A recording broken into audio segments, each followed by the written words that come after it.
EVM हटाओ, देश बचाओ। ईवीएम हटाओ, देश बचाओ। ईवीएम हटाओ, देश बचाओ। ईवीएम हटाओ, देश बचाओ। बैलेट पेपर से चुनाव कराओ, होना चाहिए, होना चाहिए। ईवीएम हटाओ, देश बचाओ, लोकतंत्र बचाओ। आने वाले उत्तर प्रदेश विधानसभा चुनाव बैलेट पेपर से होना चाहिए, लोकतंत्र चाहिए। हम तमिलनाडु से आए। हमें जो है कि बिल्कुल खत्म होना चाहिए ये, केवल मुहर से लगना चाहिए, वोट डरना चाहिए। फ्रांस से बन के आ रही, वहाँ पर बैलेट पेपर से होता है, अमेरिका में बैलेट पेपर से होता है, तो इंडिया में भी बैलेट पेपर से ही होना चाहिए। धांधली हो रही है इसकी।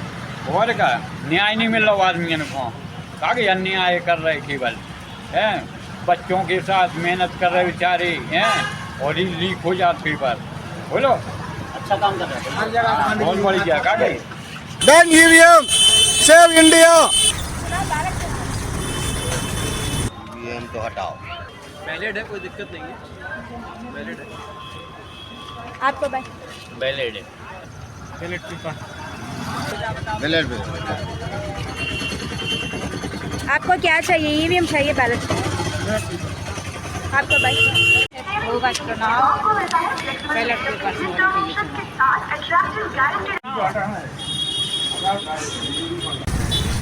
चुनाव पर्ची से होना चाहिए, बैलेट पेपर से नहीं। ईवीएम हटाओ, देश बचाओ। चुनाव बैलेट पेपर से होना चाहिए। मशीन में वोट चोरी हो रहा है, मशीन में बैलेट से होना चाहिए, पर्ची से होना चाहिए। वोट चोरी हो रहा है, वोट चोरी। हाँ। आने वाले विधानसभा चुनाव बैलेट पेपर से होना चाहिए। ईवीएम हटाओ, देश बचाओ, लोकतंत्र बचाओ। इलेक्शन बैलेट पेपर से होना चाहिए।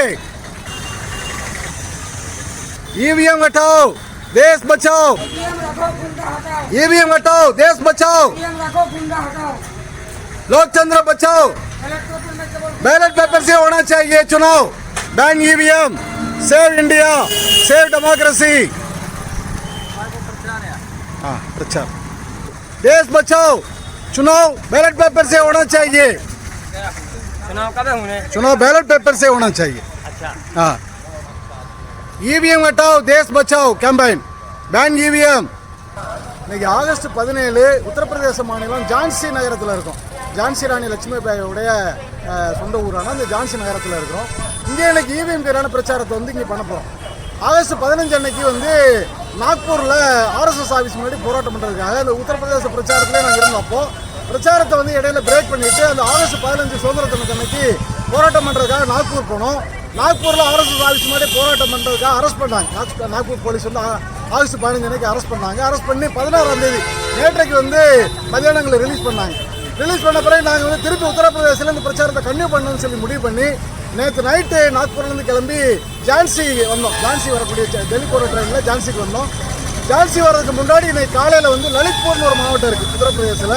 ஜான்சிக்கு முன்னாடி இருக்கிற ஒரு மாவட்டம், அதுவும் யூபியில் இருக்கிற முக்கியமான மாவட்டம் தான். அந்த மாவட்ட தலைநகரான லலித்பூரில் வந்து இன்றைக்கி பிரச்சாரம் பண்ணோம். காலையில் பிரச்சாரம் பண்ணிவிட்டு இப்போ அங்கேருந்து கிளம்பி இங்கே ஜான்சி வந்திருக்கிறோம். இன்றைக்கி சாயந்தரம் வந்து ஜான்சி நகரத்தில் பிரச்சாரம் பண்ண போகிறோம். ஈவிஎம் எதிரான பிரச்சாரத்தை பண்ண போகிறோம்.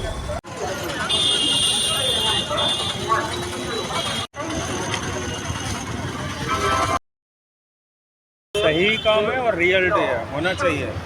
तो ईवीएम है ना भाई, ईवीएम से ना मतलब जो अगर कोई प्रॉब्लम बन रही है, लोग कह रहे हैं कि ईवीएम करने से तो जो दोनों के लिए ना हट जाएगी, जब हटेगी अगर ईवीएम दोनों को हट जाएगी, उसमें क्या दिक्कत है, उसमें कोई बुराई नहीं है। अगर जब कोई जब मालूम है कहाँ ये लड़ाई की जड़ है उसे हटा दो, और जब पब्लिक जिसके साथ है पब्लिक उसके साथ में रहेगी। चाहे ना ये किसी पार्टी से मेरा कोई लेना देना नहीं है, जहाँ किसी पार्टी को सपोर्ट कर रहे हैं, बस इतना है। ईवीएम अगर लड़ाई की जड़ है तो ईवीएम को हटा दो और वोटिंग वैसे होने दो। जब अगर है ना हमारे जो प्रधानमंत्री जब फिलहाल में हैं अच्छा काम कर रहे हैं तो भाई उनको है ना जनता उनके साथ होगी, उसमें कोई बुराई नहीं है।